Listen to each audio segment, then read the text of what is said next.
कर्जत तालुक्यात लाडकी बहीण योजनेचे हप्ते बंद झाल्याने महिलांमध्ये नाराजी वाढली आहे। नोव्हेंबरपासून अनेक लाभार्थ्यांच्या खात्यात रक्कम जमा न झाल्याच्या तक्रारी समोर आल्या आहेत।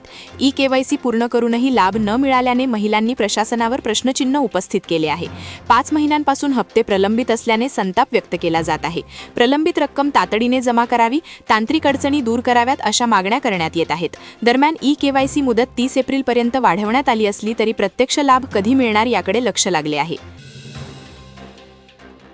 खाणे-आंबिवली थांब्यासमोर गतिरोधक नसल्याने अपघातांची मालिका सुरू असून नागरिकांमध्ये भीतीचे वातावरण आहे। BPCL प्रकल्प, दुकाने, हॉटेल्स तसेच state bank of India Rasayani शाखा आणि पिल्लई एज्युकेशन कॅम्पस परिसरात मोठी रहदारी असते। दरम्यान रस्त्यावरील 2 गतिरोधक काढण्यात आल्याने वाहनांचा वेग अनियंत्रित झाला आहे। गेल्या महिन्यात 13 ते 15 अपघात होऊन काहींना गंभीर दुखापती झाल्या तर काहींना अवयव गमवावे लागले। अवजड वाहनांची वर्दळ, चढ-उताराचा रस्ता आणि कमी दृश्यता यामुळे धोका वाढला आहे। वडखळ अलिबाग मार्गावर धरमतर जवळ उभ्या ट्रेलरला आयशर टेम्पोची धडक बसून हेल्परचा जागीच अंत झाला आहे। पहाटे घडलेल्या या अपघातात संदेश तेलगे दुर्दैवाने दगावला असून चालक गंभीर जखमी झाला आहे। रस्त्यावर अडथळा निर्माण होईल अशा स्थितीत ट्रेलर उभा केल्याने हा भीषण अपघात घडल्याचे प्राथमिक तपासात समोर आले आहे। पोलिसांनी ट्रेलर चालकाविरोधात गुन्हा दाखल केला असून पुढील तपास सुरू आहे। उरण तालुक्यातील रानसाई आणि पुनाडे धरणांमध्ये सध्या 47.65% पाणीसाठा शिल्लक असून उन्हाळ्यात टंचाईची शक्यता निर्माण झाली आहे। वाढत्या तापमानामुळे बाष्पीभवन वाढत असून पुढील काही महिने पाणीपुरवठ्याचे नियोजन करणं आवश्यक आहे। काही आदिवासी भागात टँकरने पाणीपुरवठ्याची मागणी होत आहे।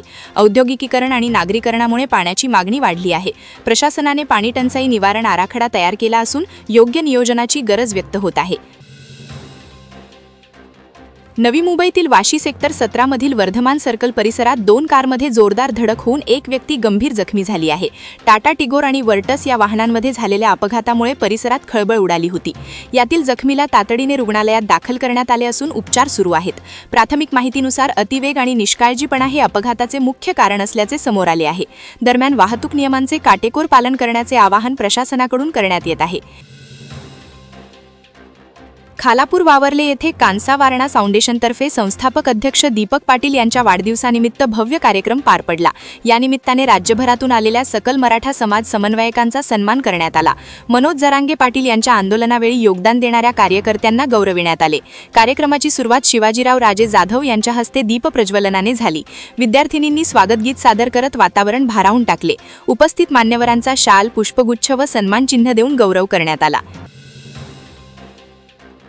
भाजप नेते राजू साळुंखे यांनी केरळचे राज्यपाल राजेंद्र अर्लेकर यांची भेट घेऊन विमुक्त, भटक्या आणि अर्धभटक्या जमातींच्या प्रश्नांवर चर्चा केली।